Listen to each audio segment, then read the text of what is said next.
Supreme court में जब अयोध्या मामले पर सुनवाई चल रही थी तो हिंदू महासभा के वकील विकास सिंह ने एक नक्शा पेश किया। जब दलील इस बात की दी जा रही थी कि जहां पर भगवान राम का जन्म हुआ उस जगह की एग्जैक्ट लोकेशन क्या है, तो यहां पर हिंदू महासभा के वकील विकास सिंह ने किशोर कुणाल की किताब अयोध्या रिविजिटेड से एक नक्शा निकाल कर दिया और इस नक्शे में राम जन्मभूमि की एग्जैक्ट लोकेशन दे रखी है। और ये नक्शा ऐसे ही बनाया नहीं गया है बल्कि तथ्यों पर आधारित है। इसमें ऑथर कहते हैं कि यह यूरोपियों एवं अरब यात्रियों, विभिन्न धाराओं के समकालीन इतिहासकारों के विवरण एवं ब्रिटिश कालीन गजेटियर के साथ साथ 1858 में सैयद मोहम्मद की रिपोर्ट, 1767 में ब्रिटिश यात्री जोसेफ का वृत्तांत, 1810 में फ्रांसिस बुकानन की प्लान ऑफ अयोध्या और इसके अलावा कई अन्य बुक्स के रेफरेंस के आधार पर इसे बनाया गया है। और फिर क्या हुआ, जब हिंदू महासभा के वकील विकास सिंह ने इसे अदालत में पेश किया तो वहां मुस्लिम पक्ष के वकील राजीव धवन के साथ उनकी तीखी बहस हुई और फिर राजीव धवन ने उस नक्शे को फाड़ दिया, उसके 5 टुकड़े कर दिए, क्योंकि धवन नहीं चाहते थे कि कोई और नया तथ्य अदालत में पेश किया जाए। लेकिन विकास सिंह इस बुक के और भी तथ्यों को अदालत में पेश करना चाहते थे।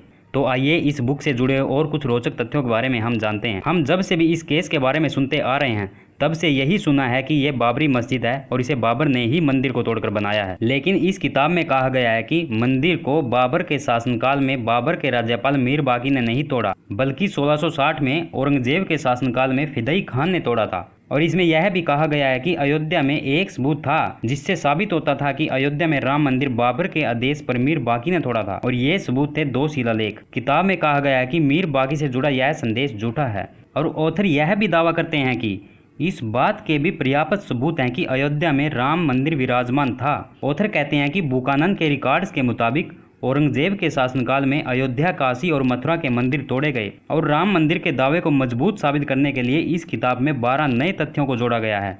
और इसमें ऑथर कहते हैं कि बाबरनामा में भी मंदिर को तोड़ने और मस्जिद को बनाने का कोई जिक्र नहीं है। तो ये काम औरंगजेब के शासनकाल में ही हुआ है, क्योंकि उस काल में बहुत से हिंदू मंदिरों को तोड़ा गया। इसलिए इस किताब को हिंदू महासभा के वकील विकास सिंह रिकॉर्ड के तौर पर पेश करना चाहते थे। और जब डिबेट इस बात पर हो रही थी कि भगवान राम का सही जन्म स्थान कहाँ पर है, तो इस किताब के 3 नक्शे पेश किए गए जिनमें सही जगह अंकित है। और इसके अलावा इसमें इतिहास से जुड़े बहुत से लेखकों के रेफरेंस भी दिए गए हैं जो अयोध्या में राम जन्म स्थान को सही साबित करते हैं। महमूद गजनवी के साथ आया इतिहासकार अलब्रूनी ने अपनी पुस्तक किताब उल हिंद में भी अयोध्या का जिक्र किया तथा रामायण की मुख्य कहानी राम सेतु का भी जिक्र किया। इसके अलावा 23 अक्टूबर 1093 गढ़वाल के राजा चंद्रदेव ने भी सूर्य ग्रहण के अवसर पर अयोध्या का दौरा किया और उसके बाद सरयू में स्नान किया। और 1130 में गढ़वाल राजा गोविंद चंद्र के गवर्नर अनाय चंद्र ने अयोध्या में राम जन्मभूमि स्थल पर विष्णु हरि मंदिर का निर्माण करवाया। और इसमें ऑथर कहते हैं कि जब बाबर 2 अप्रैल 1528 को शिकार के लिए निकला तो वह अयोध्या के आसपास के क्षेत्र में नहीं गया, बल्कि अयोध्या से 140 किलोमीटर दूर था।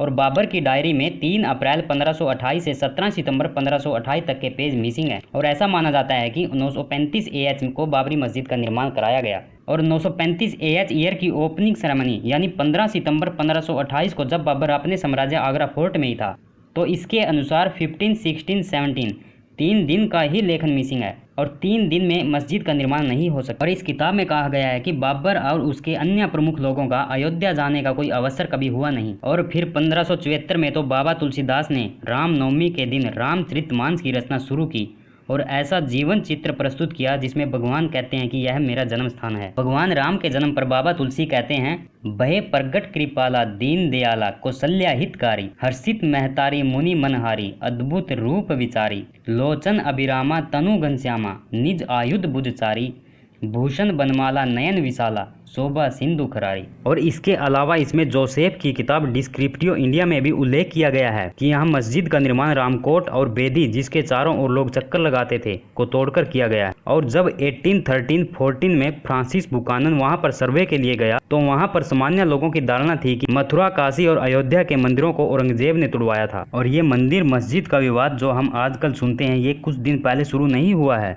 बल्कि बहुत पहले से ही चला आ रहा है। नवंबर 1858 में तो एक निहंग सिख अपने 25 साथियों के साथ मस्जिद पर कब्जा कर लेता है और इसके मध्य में मूर्ति की स्थापना करता है और मस्जिद के बाहर झंडे का निशान बनाता है और वहाँ पर कोयले से सब जगह राम राम लिखता है। और इसके बाद आया सबसे बड़ा दिन जब वहाँ पर 8 लाख राम भक्त इकट्ठा हुए और वहाँ पर 22 दिन तक रहे। और इसके अलावा और भी बहुत से तथ्य इस किताब में प्रस्तुत किए गए हैं और सभी के बारे में यहाँ पर बताना संभव भी नहीं है। हम ऐसे ही तथ्यों से जुड़ी जानकारी आपके लिए प्रस्तुत कराते रहेंगे। आप हमें सहयोग करें। आप हमारे चैनल चैनल को सब्सक्राइब करें तथा बेल आइकन को भी दबाएं ताकि नोटिफिकेशन समय पर पहुंच जाए। जय श्री राम।